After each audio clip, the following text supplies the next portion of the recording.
Hello and good morning. Joe Justice here, coming to you live on Friday the 13th, 2023. That's right. It is Friday. It is the last Friday of January, and it is Friday the 13th. What could go wrong? We are looking to have a a cloudy day today. Not a very pleasant day. It looks like there's some snow rolling in, and it looks like there's some rain out there right now, and the weather is dropping fast. So, wanted to come to you guys today. We are live with just kind of a general tech support and IT support question and answer segment here. You are welcome to ask questions live. I'll go through some common technical support type questions that we get pretty often, and I would love to hear some questions from you. So, if you have any questions at all, if you're curious about email, Microsoft 365, if you want to know more about, I don't know, about CES, we talked about CES all week. We talked about, what else have we talked about? Let's see here. First of all, let me go ahead and share this publicly. Let me share it. Let's see.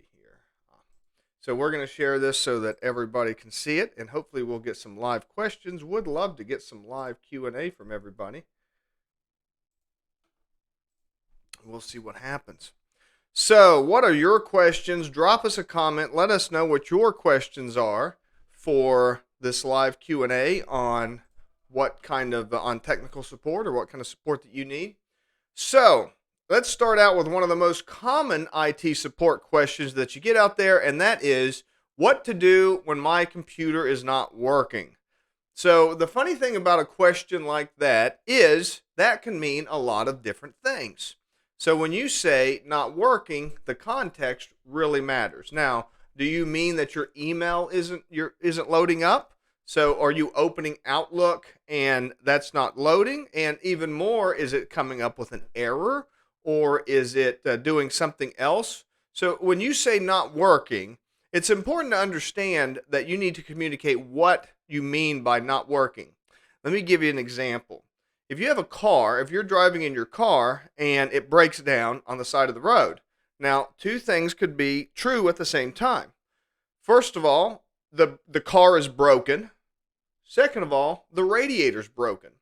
Now, depending on the context, one bit of information is more valuable than another. If you've got to get to an appointment, then the car is broken, fits. That's all you need to know. The car is broken. I need an alternative transportation. If you're trying to repair the car, that's not very helpful. If you're trying to repair the car and you say the car's broken, well, that doesn't give you anything to do. Now, if you say the radiator burst, that gives you something to do because then you can replace the radiator. So it's important whenever you're talking to IT support people to ask the question, why is my computer not working? Well, what's not working? Is it not turning on? Is it crashing a lot? Is it a certain particular application that's not popping up? What do you mean when you say my computer's not working? That if you can answer that question, you'll go a long way in getting a lot of help with your IT support questions. Another really common one is, why is my computer so slow? My computer's running slow. What's going on with my computer? It's running slow. Now, first of all, a really common reason that this type of question comes up is people will say, well, I bought this computer 5-6 years ago and it ran really fast back then, and now it's running slow. This used to be a big problem way back in the day, back in olden times in the 90s. What used to be really common is people would have a home computer and they would have a work computer. And back then, usually the work computer would be quite a bit faster than the home computer. So they would imagine that their computer was getting slower because they were getting, more upgrades over time at work. So their computer at work would get faster and faster and faster. And by comparison, that same old computer that they had at home seemed to be running slower, but that's not really what was going on, right? So that's not necessarily what we're running into today, because today most computers are fast. But here's the thing that most people don't realize is that the demands on your hardware increase. Have you ever go to shut down your computer and it says, hey, there's some updates to install, or you open a new application and it says, hey, there's some updates to install. You see something like that, you just run the updates and you move on. Well, those updates are more than likely not speeding up that application. More than likely, it's adding new features, and adding new features slows down the application. So you're thinking to yourself, I just bought this computer 5 or 6 years ago, which, by the way, is quite a long ways back. And you're saying, it's running slower than ever. So maybe the RAM, maybe your memory is getting used up. Maybe your CPU is not fast enough anymore. Maybe your hard drive is full. There's all kinds of things that could be causing these things to happen. So, and typically it's because you're gradually adding demands to your computer. When you started out, you just had a handful of applications and they were running on the hardware at that time. Now, as hardware increases, you're starting to see you're starting to see applications increase the demand. So keep that in mind. Always remember that even though it looks like you're not adding new things, even though it looks like you've got the same old applications that you're always using, that might not necessarily be the case. How can I do things faster? So one of the common things that people will see when it comes to IT people is they kind of imagine that IT people just fly around the screen, clicking here and there and tapping a few keys and moving super fast.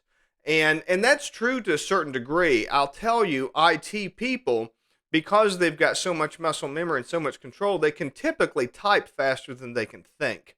So if they get into like a command line situation, they're not usually kind of thinking through the commands that they're typing. They're just going off of muscle memory. Makes things look super fast. The other thing that IT people do that a lot of people don't do is learning keyboard shortcuts. So one of the most common, of course, is Control C and Control V. So Control C will copy, Control V will paste, and they're right beside each other on the keyboard. That's why it's there. That's why it's not Control C and Control P, because Control P is way up in the corner, but C and V for copy and paste are right beside each other, so that speeds you up.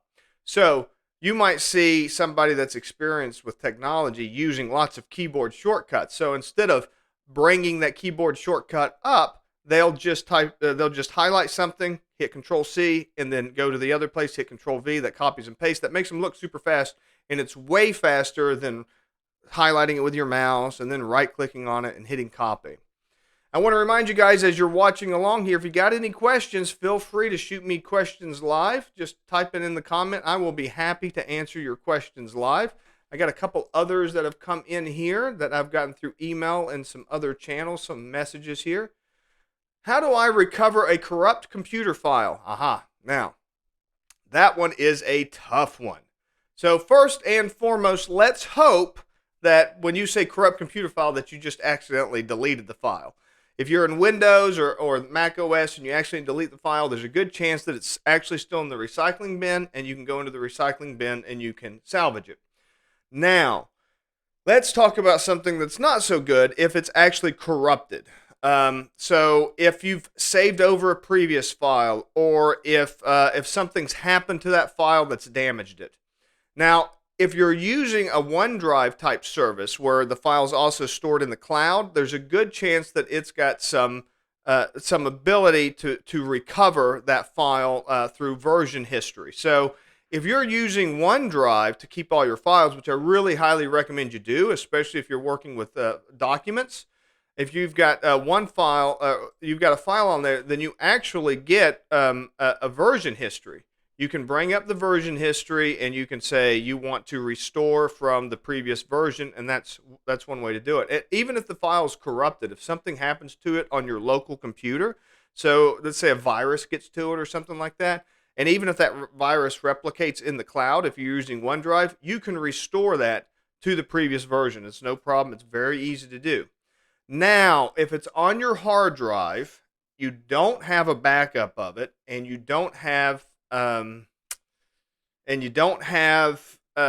stored in the cloud, alternatively, or anything like that, then you're going to have to seek out the help of a data recovery firm. There's lots of data recovery firms out there, and they may or may not be able to restore those files for you, and they may or may not charge you an arm and a leg. So, the best way to prevent losing files from corruption or accidental deletion or anything like that is to have a good backup and to use something like OneDrive to keep your files stored in the cloud. So it's the whole prevention is what is it? An ounce of prevention is better than a pound of cure, or something like that. I don't remember exactly how the saying goes, but it's something like that. All right. Any other questions? Anybody watching live got any questions? Message me or email me. Drop me a comment if you're watching live. Would love to see any comments from anybody. There we go. All right, cool. Very cool. All right. Let's do one more question. We're about 10 minutes past the hour here, and we'll do one more question, and I'll post this up online, and we'll hopefully get even more questions on our next one. Let's see. Why do I need a data backup? Okay, so that's funny. So that question just came in. Why do I need a data backup? Now, that's exactly what I just talked about. The bottom line is, if you're using files if you have files that you need to keep, you need version histories of, you need to prevent overwriting, or let's say you're using it within the company, and different people might be accessing at the same time or working on different versions. You need a data backup because a good, robust data backup will have version control history and things like that. So also, of course, there's all the new viruses and ransomware and stuff like that. There's all kinds of nasty things that are out there that can, infect your computer, infect your files, cause you all kinds of trouble. And you want to watch out for that kind of stuff. So, why do you need data backups? You need data backups to protect your data in case of catastrophic loss, hard drive failures, accidental overrides, virus attacks, things like that. And more importantly than just a backup, those backups need to be stored off-site. That means either in the cloud or it needs to be put in a different location. So if your company has two locations, you can store the backup for one location at the other location and vice versa. But you do not keep all your backups in one location, because what happens if you have a fire? If you have a fire, then you lose your primary data and you lose your backup data. So I always recommend as the backup putting it in the cloud. Even an absolute catastrophic event like, I don't know, like a tornado or something like that takes down some kind of a cloud backup store. I couldn't imagine. There's not. I mean, those systems, like what Microsoft does with Azure and Amazon, Google, all of those, they have redundancy built in multiple countries all over the world. So their redundancy is pretty robust. So I seriously doubt that you would ever lose any of that. But even if you did lose the cloud backup, you've still got the whole idea of you've got it locally on your machine. So I'll recommend cloud backups. They're definitely the most safe. I mean, I guess if there's a solar flare, and everybody loses all of their data and everything goes away, there's the potential of that happening. But, if that were to happen, then, we probably got bigger problems than your data backup. So data backup, very important. And I really recommend a data backup in the cloud. I think that's the way to go. Any other questions? I'm going to give everybody a quick moment here to ask any other questions live. If you're watching on Facebook, you can ask your questions. Just pop in the questions in the comments. I'd be happy to answer any questions that you have with your computer live. Any IT questions, anything having to do with servers, backups, IT support, software, anything like that, be happy to help you out with. This, as soon as we're done here, this recording will be saved here on the Facebook page, so you can go back and take a look at it. It'll also be on YouTube and LinkedIn and all the other locations we're streaming from today. So if you have any other questions, you can feel free to ask them now. I'm going to wait a couple more minutes. We have got some gloomy weather here in Charleston, West Virginia. So I don't know where you guys are coming from, but let's go ahead and answer one more question here I got in the email, and I'll give you guys a little bit of time if you want to post any other questions in the comments. How to tell if your computer has a virus. Okay, so how do you tell if your computer has a virus? Well, there's a couple ways. One way to tell that your computer has a virus is it will say you've been infected, you've got a virus. So ransomware, that's exactly what they do. What they do is encrypt everything, make everything encrypted, and then once that happens, they tell you, hey, we've encrypted your computer, you've got a virus, now you have to pay us this ransom in order to get the money back. The other thing, you want to keep an eye out for strange behavior. If you've, because there's types of spyware where they'll get on your computer and do things. So if all of the sudden, your webcam comes on, for example, or if all of a sudden you see files starting getting deleted or something like that, you want to keep an eye out for those types of things. And you definitely want to have an antivirus. An antivirus, even if it can't completely remove a virus, I would highly recommend that it will tell you if you have a virus, and that's good to know. Really strongly recommend you do not use an antivirus program that comes from outside of the United States. So there's some Russian and some other software that originates outside of the United States for antivirus. There are some that come from England and some that come from Germany and some other ones. Those are probably okay, but I'd stick with the American antiviruses for right now. Okay, that's going to wrap us up today. Everybody who's watching, I'm going to encourage you to like Advantage Technology on Facebook so you can continue to watch these, and subscribe to us on YouTube so you can continue to receive these. Like us on LinkedIn. Those are the three main areas that we show up. If you have any questions, we will be here every day at 10 o'clock. I do a live stream. So if you have IT questions, you can pop on and watch, and you can ask your questions live. I will be happy to answer those for you. We also talk about other tech topics related to just IT in general.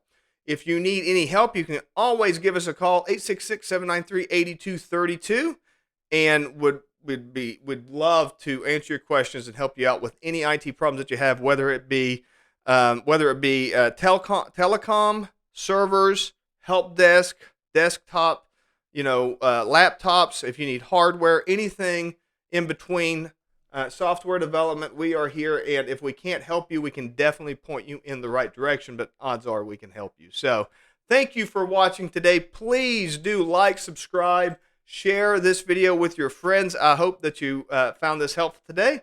Thank you so much for watching, and I will see you on Monday.